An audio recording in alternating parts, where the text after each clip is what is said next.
नमस्कार जोहार, मैं चुनचुन कुमार। स्वागत है झारखंडी हिंदी न्यूज पर। तो चलिए जानते हैं दिन भर की सभी महत्वपूर्ण खबरों को।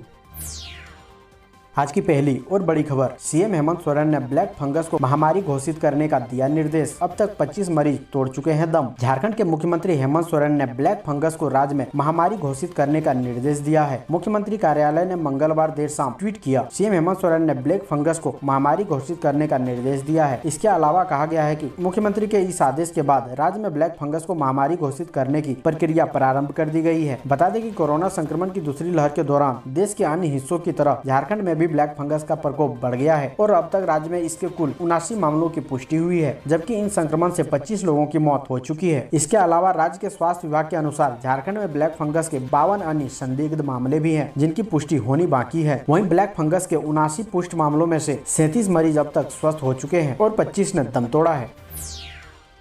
अगली बड़ी खबर, अगले 7 दिनों तक लगातार बारिश की संभावना, जाने अपने शहर का हाल। झारखंड में मानसून की सक्रियता पूरे हफ्ते कायम रहने वाली है। मौसम विभाग की माने तो अगले 7 दिनों तक बारिश के आसार बने हुए हैं। आगामी 20 जून तक हल्की से मध्यम दर्जे की बारिश हो सकती है। आगामी 21 जून को गरज के साथ बारिश की संभावना है। पिछले 24 घंटे में शहर के अधिकतम तापमान सामान्य से 2 डिग्री नीचे रहा। चिकित्सक डॉक्टर अभिषेक कुमार ने बताया कि बारिश का मौसम शुरू हो गया है। ऐसे में बीमारियों का खतरा पहले से कहीं अधिक बढ़ गया है। लोगों को चाहिए कि वह बारिश की पानी के भीगने से परहेज करें, खाने पीने के सामान को खुले में न रखें, साफ पानी का उपयोग करें। कोरोना वायरस का खतरा अब तक खत्म नहीं हुआ है। ऐसे में जरूरी सावधानियों को जरूर अमल में लाया जाए।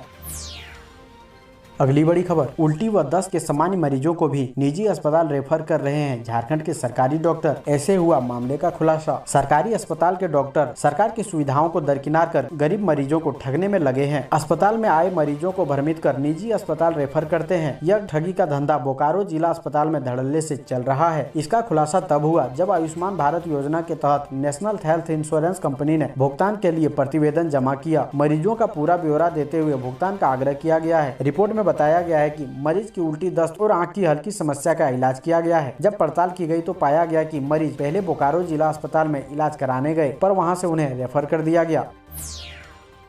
अगली बड़ी खबर, झारखंड में बढ़ा स्वास्थ्य सुरक्षा सप्ताह। कल से खुल जाएगी झारखंड की सभी दुकानें। इन चीजों को भी खुलने की मिली अनुमति। अनलॉक 3 प्रक्रिया के तहत 17 जून से मुख्यमंत्री स्वास्थ्य सुरक्षा सप्ताह में इस बार कुछ ढील दी गई है। इस बार शॉपिंग मॉल व डिपार्टमेंटल स्टोर खोलने की अनुमति दे दी गई है। वहीं अनलॉक 2 में राज्य में 23 जिलों में जितनी छूट दी गई थी वह अब जमशेदपुर में भी दे दी गई है। जमशेदपुर में भी कपड़ा, जूता और ज्वेलरी की दुकानें खुलेगी, यानी अब 24 जिलों में शाम 4 बजे तक दुकानें खुलेगी। शनिवार शाम 4 बजे के बाद से सोमवार सुबह 6 बजे तक पूर्ण लॉकडाउन जारी रहेगा। इस दौरान रविवार को सभी दुकानें बंद रहेगी। सभी स्वास्थ्य सेवा से संबंधित प्रतिष्ठान और दूध के स्टोर खुले रहेंगे।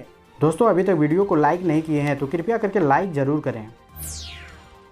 अगली बड़ी खबर, देवघर पुलिस ने 13 को दबोचा। एक मध्य प्रदेश पुलिस का वांछित बड़ी संख्या में सिम और पासबुक बरामद। साइबर ठगी से जुड़े आरोपितों के खिलाफ देवघर पुलिस ने कार्रवाई करते हुए मंगलवार को मध्य प्रदेश पुलिस के एक वांछित सहित 13 आरोपितों को गिरफ्तार किया है। इन सभी की गिरफ्तारी जिले के मार्गो मुंडा के खिजुरिया और अर्जुनका पथरोल के कजरा मोड़, पालो जोरी का कुमगड़ा और दुबराजपुर गाँव से हुई है। इसके पास से पुलिस ने 23 mobile, 29 SIM card, 6 ATM card, 8 bank passbook और एक बाइक बरामद किया है। जब्त बाइक राहुल दास के पास से बरामद हुई। पकड़े गए आरोपितों में से संजय महतो के खिलाफ मध्य प्रदेश के बालाघाट थाने में पिछले 12 जून को साइबर अपराधियों का एक मामला दर्ज कराया गया था। मिली जानकारी के मुताबिक संजय अपने सहयोगियों के साथ मिलकर ऑनलाइन ठगी करता था। साथ ही इसकी मदद से फ्लिपकार्ट, अमेजन सहित अन्य ई-कॉमर्स सर्विस से ऑनलाइन सामान की खरीदारी करता था। खरीदे गए सामान को फिर बाजार में बेचकर उसने अकुत संपत्ति कमाई है।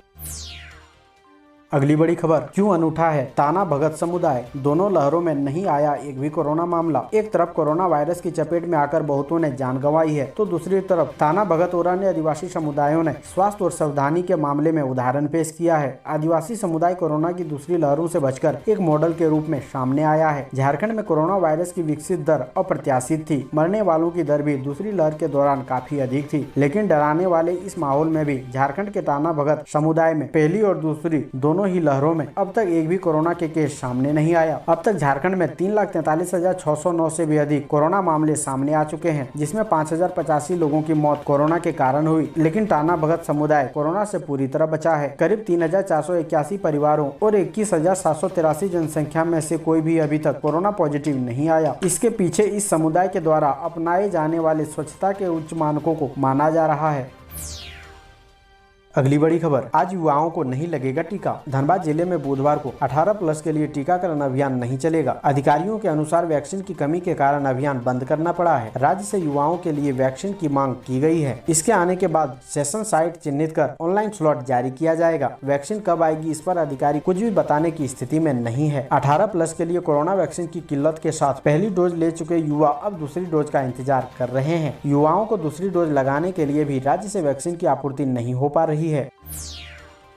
अगली बड़ी खबर, डाकघर में जमा रकम के साथ हुआ फ्रॉड तो तुरंत मिलेगी राशि, जानिए कैसे। डाकघर में फ्रॉड के मामले कम सुनने को मिलता है, लेकिन बढ़ते साइबर क्राइम को देखते हुए डाक विभाग भी अलर्ट हो गया है। ग्राहकों की चिंता डाक विभाग शुरू से ही करते हुए आया है। यहाँ 100% रकम सुरक्षित मानी जाती है। इसी को ध्यान में रखते हुए विभाग ने और सख्ती बढ़ा दी है। ऐसे में अगर आप डाक विभाग में निवेश करते हैं तो आपको ज्यादा घबराने की जरूरत नहीं है, बल्कि निश्चिंत होकर पैसा जमा करें। अगर आपके साथ कोई फ्रॉड भी करता है तो आपका रकम डूबेगा नहीं, बल्कि शिकायत करते ही वह राशि आपको मिल जाएगी। इसके लिए डाक विभाग ने एक मानक संचालन प्रक्रिया जारी किया है, जिसके बारे में अभी उपभोक्ताओं को जानना चाहिए। इसके जरिए उपभोक्ता ईमेल, स्पीड पोस्ट, पंजीकृत डाक और डाकघर के शाखा में जाकर आसानी से शिकायत दर्ज करा सकेंगे और उस पर त्वरित कार्रवाई भी होगी। अगली बड़ी खबर, बायजूस और अनअकैडमी को टक्कर देने आ रहा है टाटा का स्टडी। टाटा एक्साइज कर रही तैयारी। टाटा समूह विभिन्न क्षेत्रों में अपनी उत्कृष्ट पहचान रखता है। जब जब देश को जिस चीज की आवश्यकता महसूस हुई है, टाटा घराना व्यापक रूप से सामने आया है। इसी कड़ी में Tata excise TCE app launch करने जा रहा है, जो राष्ट्रीय और राज्यों के पाठ्यक्रम पर आधारित होगा। इससे सेल्फ स्टडीज आसान हो जाएगी। कोरोना काल में सरकारी स्कूल भी ऑनलाइन क्लास शुरू कर चुके हैं, लिहाजा भविष्य में यह एक बड़ा रूप लेने वाला है। वैसे भी अपने 10 वर्ष के दौरान टाटा क्लासेज की पहुंच देश के लगभग 2000 स्कूलों में मौजूद है। 1,50,000 शिक्षक और 17 मिलियन छात्र कर रहे हैं। अगली बड़ी खबर, आसमान से बरस रही मानसून फुहारें, 3 दिन तक वज्रपात का खतरा। मौसम विभाग ने दी चेतावनी। 16 से 18 जून तक आसमान में बादलों की आजावाही बढ़ी रहेगी। बादलों की सक्रियता बढ़ने की वजह से उनके टकराने की संभावना बढ़ेगी, जिससे वज्रपात का खतरा अत्यधिक बढ़ जाएगा। इसलिए इन 3 दिनों में मौसम बदलते ही सावधान हो जाने की जरूरत है। मौसम विभाग ने इसे लेकर अलर्ट जारी कर दिया है। झारखंड, बिहार और पूर्वांचल में इन 3 दिनों तक वज्रपात का अत्यधिक खतरा बना रहेगा। मौसम वैज्ञानिकों की माने तो अगले 3 दिनों तक बादल काफी नीचे स्तर पर रहेंगे और उनकी गति भी अधिक रहेगी। वर्तमान में जहां झारखंड में लो प्रेशर की स्थिति बनी हुई है, वहीं 16 जून से हिमालय की तलहटी से बादलों की आजावाही शुरू होने की संभावना है। अगली बड़ी खबर, पेट्रोल, डीजल या बैटरी छोड़िए, अब हाइड्रोजन से चलेगी कार। टाटा मोटर्स की जगुआर लैंड रोवर ने शुरू किया प्रयोग। अभी तक आपने यही सुना है कि पेट्रोल डीजल से चलने वाली कारें इतिहास बन जाएगी। नया जमाना इलेक्ट्रिक कारों का होगा। टाटा समेत तमाम कंपनियां इसका उत्पादन जोर शोर से कर रही है। लेकिन आपको यह जानकर ताजुब होगा कि एक ऐसी कार कंपनी है जो हाइड्रोजन गैस से कार चलाने की तैयारी में है। दरअसल दुनिया की महंगी कारों में शुमार जगुआर लैंड रोवर ने इसका प्रयोग भी शुरू कर दिया है। कंपनी का कहना है कि हाइड्रोजन गैस में अधिक ईंधन क्षमता है। इसमें आसानी से और जल्दी से ईंधन भरा जा सकता है। इसके साथ ही कम तापमान पर ईंधन की खपत दूसरे विकल्पों के तौर पर कम होती है। जगुआर लैंड रोवर ने पेट्रोल डीजल की बढ़ती कीमत के साथ पर्यावरण संरक्षण को ध्यान में रखते हुए हाइड्रोजन ईंधन से चलने वाली XUV तैयार करने जा रही है। अगली बड़ी खबर, सरकारी स्कूल के बच्चों को मिलेगी अब ज्ञान सेतु की किताबें। धनबाद जिले के सरकारी स्कूलों में पढ़ाई कर रहे छात्र छात्राओं को सिलेबस के किताब के साथ साथ ज्ञान सेतु की किताबें भी देने की तैयारी है। संभावना है कि अगले कुछ दिनों या सप्ताह में ज्ञान सेतु की किताबें बच्चों के हाथ में होगी। कक्षा 1 से 8 तक के छात्र छात्राओं को यह किताब मिलेगी। ज्ञान सेतु की किताबें जिले के 1727 स्कूलों में पढ़ाई कर रहे 2.42 लाख छात्र छात्राओं के आधार को मजबूत बनाने में मददगार होंगे। धनबाद में मथुरा व पटना की एजेंसी को किताबें आपूर्ति करने का जिम्मा दिया गया है। अगली बड़ी खबर, महिला किसानों को उन्नत खेती के लिए दिए गए मिनी ट्रैक्टर। धनबाद जिले की महिला कृषक समूहों को उन्नत खेती के लिए राज्य सरकार की ओर से सब्सिडी पर मिनी ट्रैक्टर उपलब्ध कराया जा रहा है। इसी कड़ी में जिला कृषि कार्यालय में 3 महिला समूहों को ट्रैक्टर की चाबी सौंपी गई। कृषि यंत्रीकरण योजना के तहत महिला स्वयं सहायता समूह को सब्सिडी पर ट्रैक्टर उपलब्ध कराया गया। जिला कृषि पदाधिकारी असीम रंजन एका और जिला सहकारिता पदाधिकारी ए कजूर ने किसानों के बीच ट्रैक्टर का वितरण किया।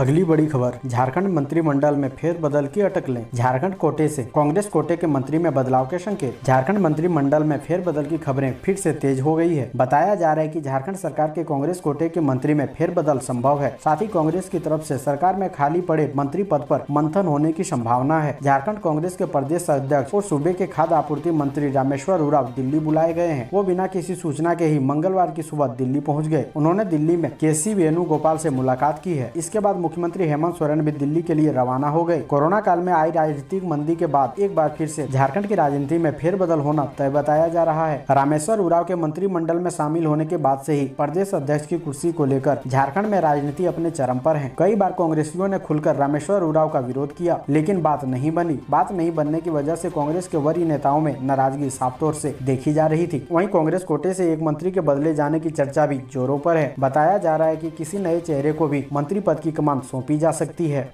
ऐसे ही महत्वपूर्ण खबरों को जानने के लिए हमारे चैनल को सब्सक्राइब जरूर करें। अब हमें दीजिए इजाजत, मिलते हैं अन्य महत्वपूर्ण खबरों के साथ। धन्यवाद।